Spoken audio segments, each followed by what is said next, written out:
फिर हम बात करेंगे ब्रिटिश सोसाइटी ऑफ एडिटर्स की आचार संहिता की। बच्चों, आचार संहिता हर किसी के लिए आवश्यक है और ऐसे ही पत्रकारिता जगत में अगर आपको आना है तो वहाँ भी आचार संहिता की बहुत आवश्यकता है।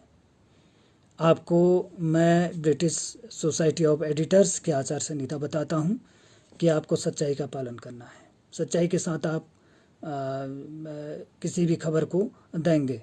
अखबारों और पत्रिकाओं को फोटो समेत गलत, भ्रामक या तोड़ मरोड़ कर पेश की गई सामग्री का प्रकाशन नहीं करने की सावधानी बरतनी चाहिए।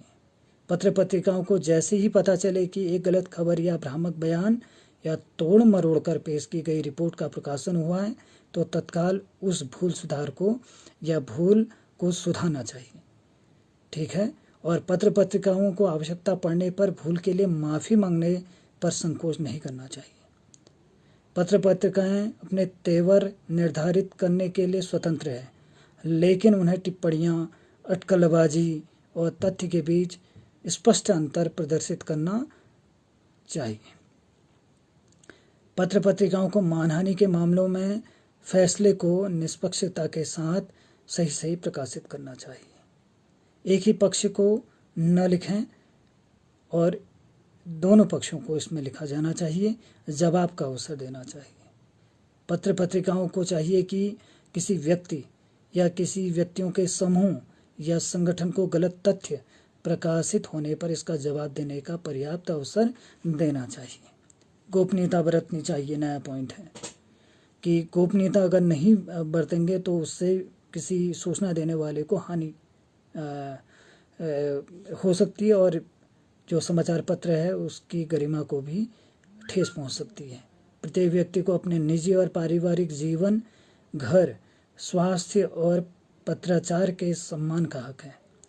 इसलिए पत्र पत्रिकाओं से उम्मीद की जाती है कि बिना इजाज़त के किसी व्यक्ति के निजी जीवन में झांकने की कार्यवाही को उचित ठहराने का सही आधार हो।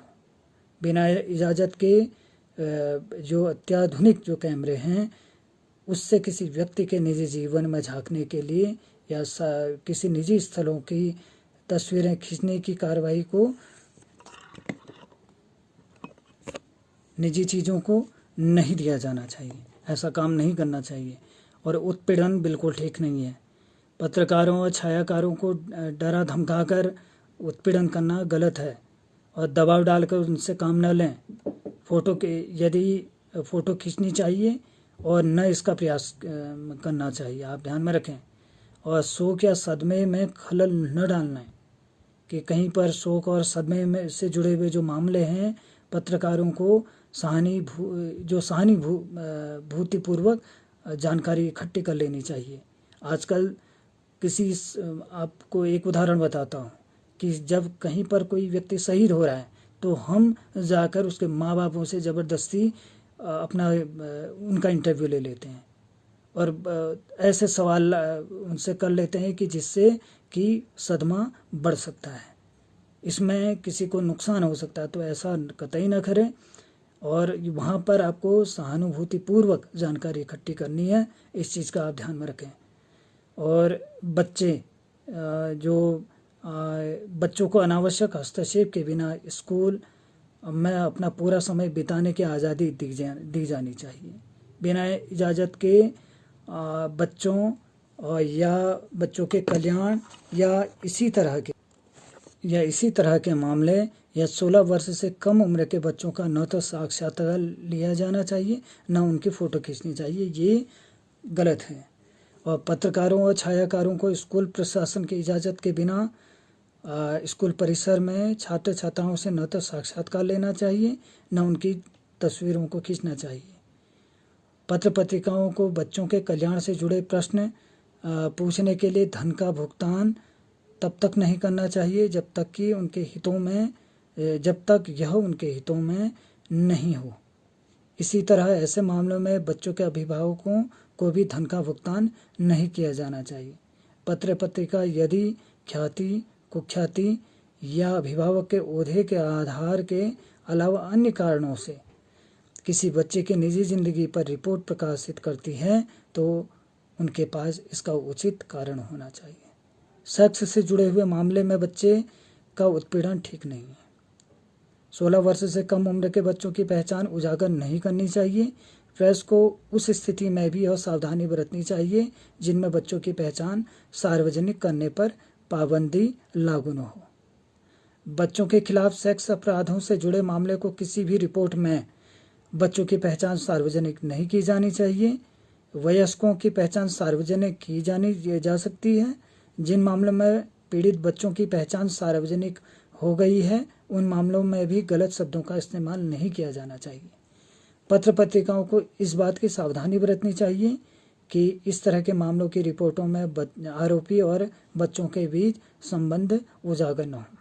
गुप्त टेपिंग, टेप रिकॉर्डर के इस्तेमाल या फ़ोन पर होने वाली निजी बातचीत टेप करने का प्रयास नहीं करना चाहिए और न ही इस तरह से प्राप्त सामग्री का प्रकाशन करना चाहिए। अस्पतालों में या अन्य संस्थान यदि अन्य संस्थानों में किसी तरह की जानकारी प्राप्त करने से पहले आपको संबंधित जिम्मेदार अधिकारियों के सामने अपनी पहचान का खुलासा करना चाहिए और गैर सार्वजनिक जगहों में प्रवेश से पहले इजाज़त लेनी चाहिए। ध्यान में रखें।